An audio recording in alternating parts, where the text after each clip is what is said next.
people who are in those sort of exalted positions, whether it's in organized crime or in a large company, say, I didn't really know what these minions were doing. Who knows what they were doing, what paperwork they were filling out? That's way beneath me.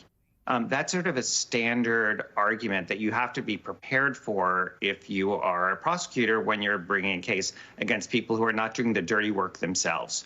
And so I think here, one of the things you're going to hear about is first, Donald Trump's management style. We're not talking about a person who was running Exxon, who had hundreds of thousands of people working for him. This was a small family business with somebody who's I think by all accounts, very hands-on and very focused on the details, but also he wrote the checks.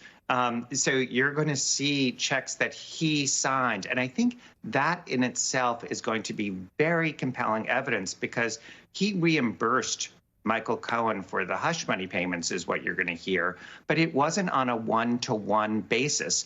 Because they had to say, oh, these are legal fees, that meant that Michael Cohen was going to have to pay taxes on them. So instead of reimbursing Michael Cohen $130,000, he had to true up the amount so that Michael Cohen would actually get the full $130,000.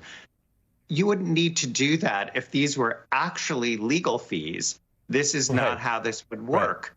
Right. And as you pointed out, there are lots and lots of prior inconsistent statements, and you will hear from the prosecution about, look, if this was an innocent scheme, why is his story changing so much over time? So I think those are all the kinds of things that you will hear to sort of undermine the sort of I'm an exalted CEO. I didn't know what David Pecker and Michael Cohen were doing at the ground level.